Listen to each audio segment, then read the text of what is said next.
Hello sir, வணக்கம். Welcome to Sudhakaran. மாடிக்கு வந்திருக்கோம். மாடி செடி வீடியோவில் பார்த்துட்ருக்கோம். இன்றைக்கி என்ன பண்ணியிருக்கோம்னா, இங்கே பாருங்கள்,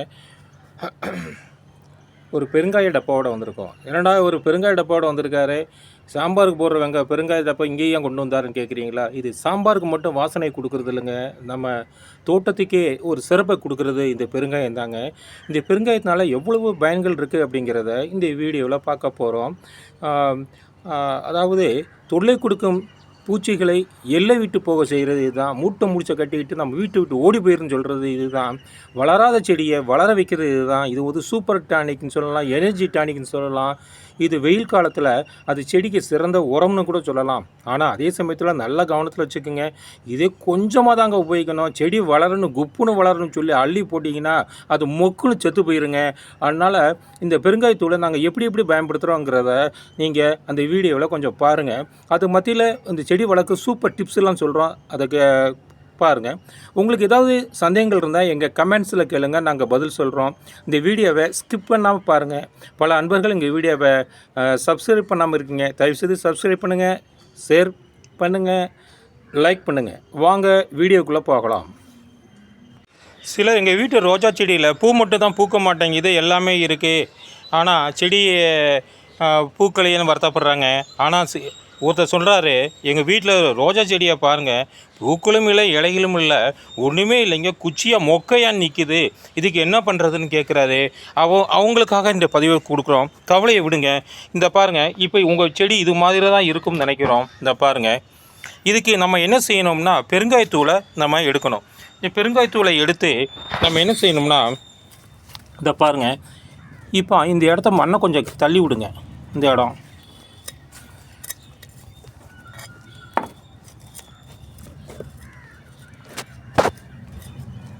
செடியை சுற்றி கொஞ்சம் மண்ணை தள்ளி விடுங்க. தள்ளி விட்டு இந்த பெருங்காயத்தூளை எடுத்துக்கோங்க. இந்த பாருங்கள், இதில் இங்கே பாருங்கள்,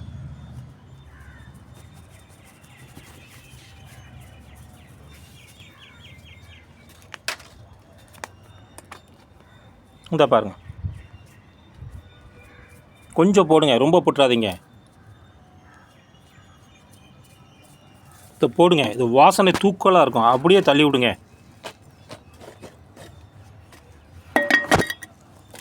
சுற்றி இந்த பாருங்கள், இது மாதிரி தண்ணி விடுங்க. 15 நாளைக்கு ஒரு தடவை இதே மாதிரி செய்யுங்க. அப்புறம் உங்கள் செடியை பாருங்கள், நீங்களே சொல்வீங்க, சார் எங்கள் செடி சூப்பராக வளர்ந்துருச்சு சார்னு.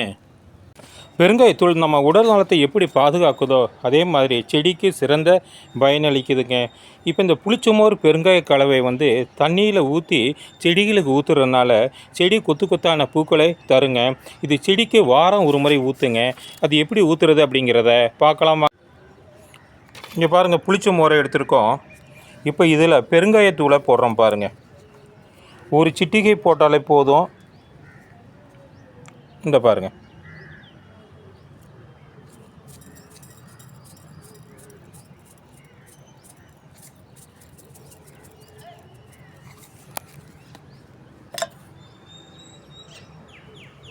இந்த அளவு போதுங்க, ரொம்ப வேண்டாம். இப்போ இதை தண்ணியில் கலக்கிறோம்.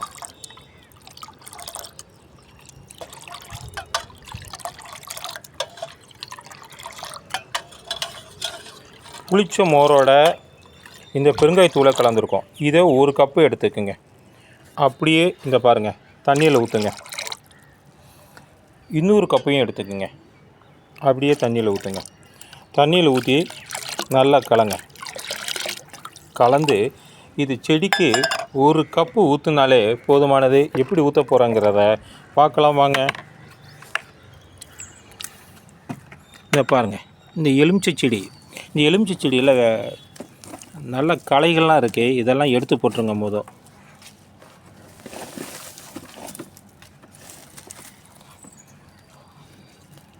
இப்போ இதுக்கு தண்ணி ஊற்றுங்க. அதே மாதிரி இந்த எலுமிச்சை செடிக்கும் தண்ணி ஊற்றுங்க. நேற்று தான் தொழு உரம் போட்டாங்க, இது அப்படி இருக்குது. இந்த மல்லிச்செடி,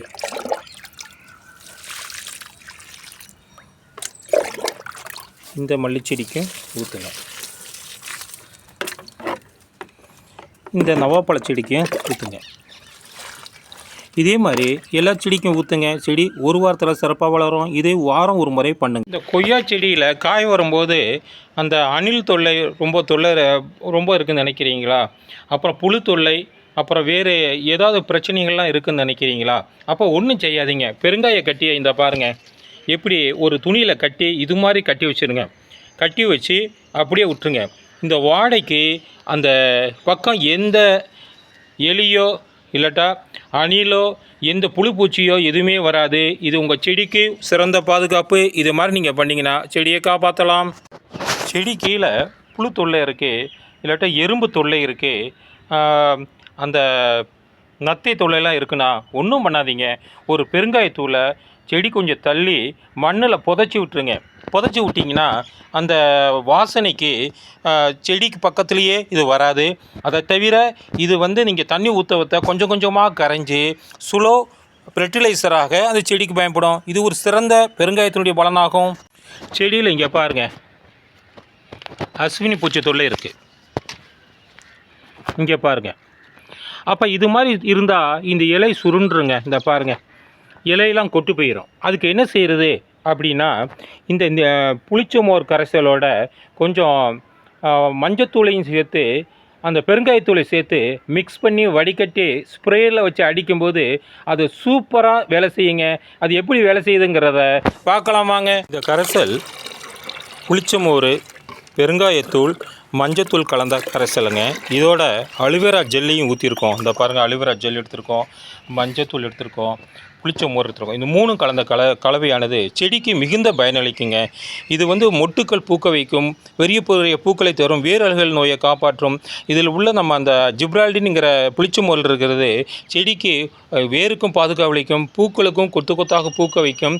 அதுக்கடுத்து நம்ம அலுவேரா ஜெல்லானது சிறந்த பயனளிக்கும். வெயில் காலத்தில் ஒரு கூலிங் ஏஜெண்டாக செயல்படும். மண்ணில் ஈரத்தன்மையோடு இருக்க பயன்படும். இவ்வளோ சிறந்த இந்த தண்ணியை செடிக்கு பயன்படுத்துங்க.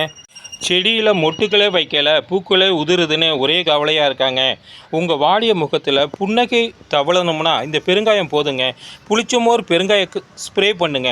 அப்புறம் பாருங்கள், நீங்கள் இருக்கிறது மட்டும் இல்லை, இங்கே சிரிக்கிறது மட்டும் இல்லை, உங்கள் ரோஜா செடியும் கொத்து கொத்தான பூக்களோட சிரிக்கும்.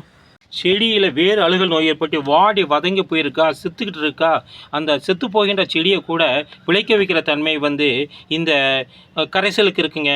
அந்த மஞ்சத்தூள், புளிச்சமோர், நம்முடைய அலுவேரா கரைசல் இருக்குங்க. இந்த கரைசலை ஊற்றி பாருங்கள், சாகுற செடியும் பிழைக்கும். இதை தொடர்ச்சியாக 3 நாளைக்கு ஒரு முறை ஊற்றி பாருங்கள், செடி பிழைக்கும். செடியில் கருப்பு மஞ்சள் புள்ளிகள் இருக்கா, கவலையை விடுங்க. இந்த புளிச்சமோர், மஞ்சத்தூள் கலந்த கலவையை ஸ்ப்ரே பண்ணுங்க. அப்புறம் பாருங்கள், எல்லாமே இருக்கிற இடம் தெரியாமல் போயிடும். அலுவேரா, மஞ்சத்தூள், புளிச்சமோர் கரைசல் ஒரு சிறந்த வளர்ச்சி ஊக்கியாக செயல்படுகிறதுங்க. ஆமாங்க, செடிகளுக்கு இது காம்ப்ளான் போல் இருக்குங்க. பெருங்காயத்தில் உள்ள ஆன்டி மைக்ரோஃபில் மண்ணில் உள்ள தேவையற்ற கிருமிகளை அடித்து வேர் மண்டலத்தை பாதுகாக்குதுங்க. செடிகள் நுனிக்கருகள் நோய், இலை சுருட்டு நோயை கட்டுப்படுத்துதுங்க. அலுவேரா செடிக்கு குளிர்ச்சியை தருகிறதுங்க, வேரை பாதுகாக்கிறதுங்க. கோடை காலத்தில் ஒரு ஊட்டியை கொண்டு வருதுங்க. ஹலோ சார், இது வரைக்கும் நம்ம பெருங்காயத்தூளுடைய மகிமையை பார்த்தோம். ஒரு பெருங்காய கட்டியை மண்ணில் வைக்கிறம்போது இந்த புழுக்கள் தொல்லையிலிருந்து காப்பாற்றப்படுறது பார்த்தோம். இந்த பெருங்காய கட்டியை ஒரு துணியில் கட்டி செடியில் கட்டி விடும்போது அந்த அணில் தொல்லை, எலி தொல்லையிலிருந்து காப்பாற்றுறதை பார்த்தோம். அலுவேராவோட சேர்த்து அடிக்கும்போது இது ஒரு டானிக்காக, ஒரு சர்பத்தாக செயல்படுதுன்னு பார்த்தோம். அந்த வளராத செடியை நம்ம சுற்றி அந்த பெருங்காயத்தூளை போடும்போது அந்த செடி எப்படி வளரும் பார்த்தோம். சாகின்ற செடியை கூட பிழைக்க வைக்கிற தன்மை இந்த பெருங்காயத்தூள், அலுவேரா, புளிச்சமோருக்கு இருக்குன்னு பார்த்தோம். இந்த பதிவு உங்களுக்கு பிடிச்சிருக்குன்னு நினைக்கிறோம். இந்த பதிவு உங்களுக்கு பிடிச்சிருந்தால் சதா கார்டன் சேனலுக்கு ஒரு லைக் பண்ணுங்கள், ஒரு ஷேர் பண்ணுங்கள், ஒரு சப்ஸ்கிரைப் பண்ணுங்கள். சதா கார்டன், தேங்க்யூ.